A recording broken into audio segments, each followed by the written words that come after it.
Salut les gens, c'est Decilu et bienvenue dans le deuxième épisode de Tora Manga. Aujourd'hui on va s'intéresser à une série assez connue mais néanmoins très intéressante, il s'agit de School Days.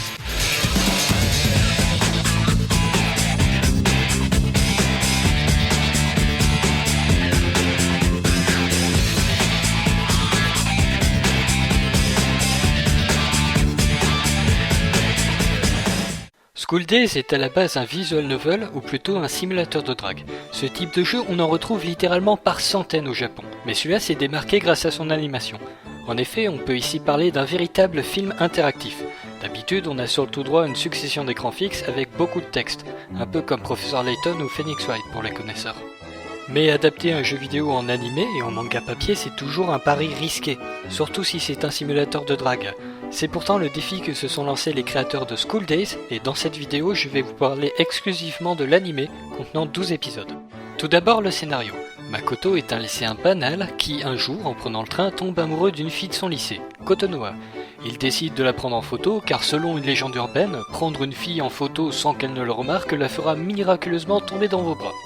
Haha, une légende urbaine. Moi j'appelle ça du voyeurisme. Puis Sekai, une amie d'enfance et voisine de banc de Makoto, découvre la photo et décide de jouer les Cupidons pour réunir le petit couple. N'est-ce pas mignon ? Seulement voilà, il se trouve que Sekai est elle aussi amoureuse de Makoto. Tu l'avais pas vu venir celle-là, hein ? Alors je vous préviens, même si le commencement de l'histoire donne l'impression qu'on se trouve en face d'une romance toute mignonne, entre des lycéens purs et innocents, ne cherchant que le doux parfum de l'amour, bref, un shoujo, il n'en est rien. Certaines scènes et les dialogues sont parfois durs à supporter mentalement, et je déconseille fortement cette œuvre aux moins de 12 ans et aux âmes sensibles. J'aurais pu le dire avant que la vidéo ne commence réellement, mais c'est pas bien important. Avant de faire cette chronique, j'ai regardé beaucoup d'avis sur School Days. Et bah putain, je crois que j'ai jamais vu un manga aussi détesté. Mais je pense savoir pourquoi. Vous connaissez sûrement le fanservice, le fait d'insérer des éléments attirants à coup sûr le lecteur. Le plus souvent, ça consiste à mettre beaucoup de boobs, des chats et des persos qui ont la classe. Si vous connaissez Fairy Tail, je vous apprends rien du tout. Et bien de par sa construction, School Days, c'est l'opposé du fanservice. C'est-à-dire qu'il propose des éléments aptes à repousser le lecteur. Je vous propose donc de voir un à un les points anti-fans de cet animé. Déjà, premier point qui peut paraître très con, mais c'est le titre. School Days. Est-ce que vous connaissez un titre plus banal que School Days ? Les histoires au lycée, c'est vraiment pas ce qui manque. Je veux dire, un titre, c'est généralement le premier point d'accroche pour un manga. Qui dans une librairie ne s'est jamais arrêté devant un bouquin parce que le titre lui paraissait bizarre ? Et pour que vous compreniez bien ce que je ressens, on va faire un petit test. Entre ces trois titres, lequel vous attire le plus ?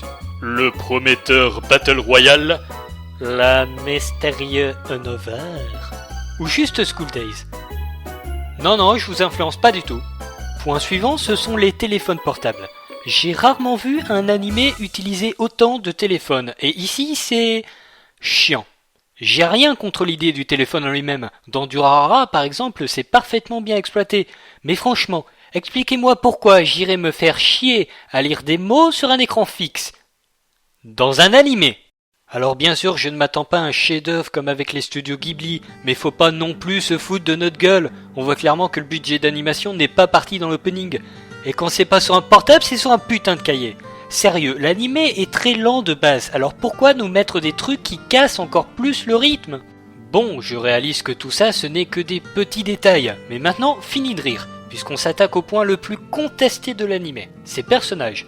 Et on va commencer tout de suite par les hommes, et ça va être plutôt rapide, il y en a que deux.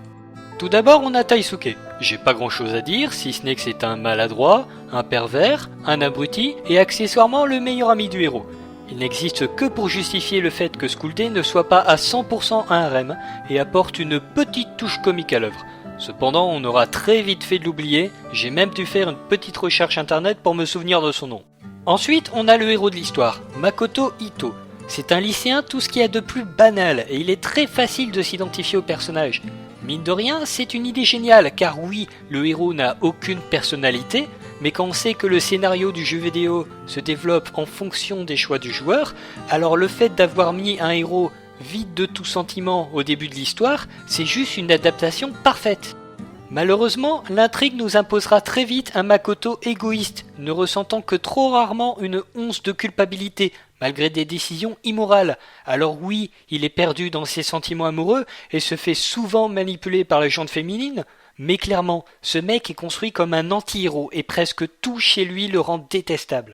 Si vous voulez en savoir plus, je vais citer les 3 termes qui reviennent le plus souvent pour définir Makoto. Pour ceux qui connaissent déjà School Days, pas de souci. Pour les autres, par contre, il va y avoir du spoil assez violent, donc je vous conseille de sauter ce passage. Numéro 3. Makoto, c'est qu'un enfoiré. Alors, un enfoiré, un connard, un salopard, mettez l'insulte que vous voulez, ça passe. Numéro 2. Il mériterait de crever de froid au fond d'une ruelle. Alors, je sais pas ce que Makoto mérite réellement. En tout cas, moi, je peux vous dire que j'ai bien aimé la fin, mais chut, c'est un secret. Mais ne t'inquiète pas, je ne dirai rien à personne. Et numéro 1, mais ce mec a vraiment une bite à la place du cerveau.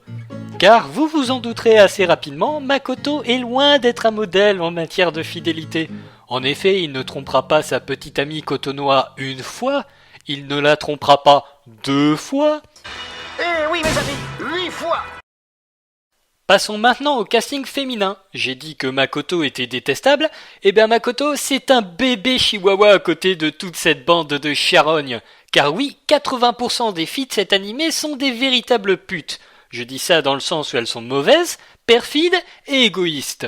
Je suis peut-être un petit peu trop sensible ou trop parano, mais sérieusement, il y en a qui s'en prennent tellement dans la gueule qu'au milieu de la série, je m'attendais vraiment à ce qu'il y ait un suicide.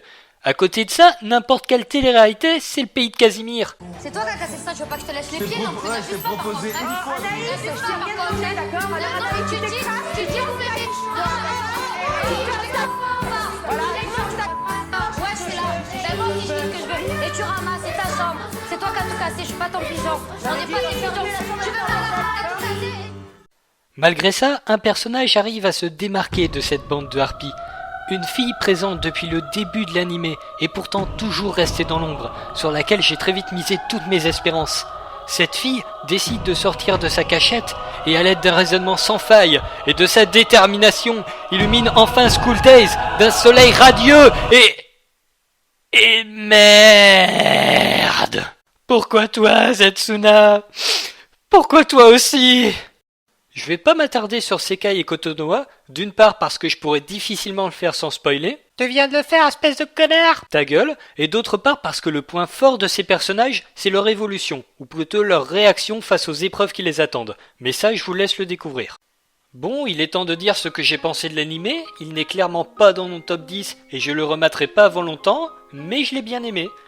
Non, je suis sérieux, je trouve que School Days a de l'audace. On commence avec une romance un peu niais, et là, paf, un virage à 180 degrés qui sort de nulle part pour t'emmener dans un univers sombre et oppressant. Mais moi j'approuve à 100%. En ce qui concerne le fond de l'animé, à part le titre Kanamishi no Mokoue, vous pouvez totalement ignorer l'OST. Tout comme l'opening, qui est certes bien chanté mais ne correspond pas du tout à l'univers de la série. Par contre, les graphismes ne sont pas dégueulasses du tout, et ils contribuent pour beaucoup à rendre l'atmosphère si pesante. Le chara-design quant à lui est plutôt bon, même si les yeux des personnages peuvent parfois faire grincer des dents. Enfin, c'est surtout une question de goût. Pour les doublages, la VO est comme souvent de bonne qualité, mais la VF également. Enfin, à part la voix de Makoto qui ne correspond pas tout à fait à celle d'un lycéen et celle de la petite sœur qui est juste horripilante, tout le reste c'est du très bon.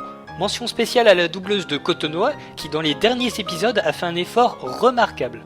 Parlons-en justement des derniers épisodes. La fin de School Day est grandiose et globalement imprévisible. J'insiste vraiment là-dessus. Si vous ne la connaissez pas, faites tout pour ne pas vous spoiler. Ne lisez pas les reviews écrites, n'allez pas voir les forums et surtout, ne lisez aucun commentaire. Oui, c'est du vécu. En fait, c'est vraiment dur d'évoquer la fin de School Day sans vous la dévoiler. C'est pour ainsi dire le moment le plus marquant de l'histoire. Je vous dirai juste qu'après l'avoir vu, vous n'entendrez plus jamais une théière siffler de la même façon.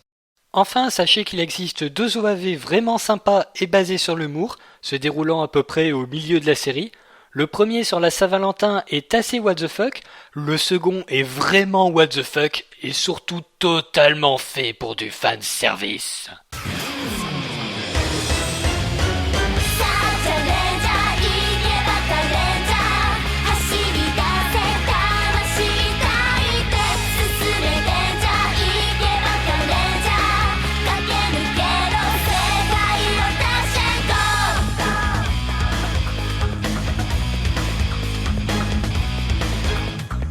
Au final, School Days est assez mauvais. Un triangle amoureux classique, aucun personnage auquel on puisse s'attacher, et 12 épisodes vraiment lents alors que la moitié aurait amplement suffi.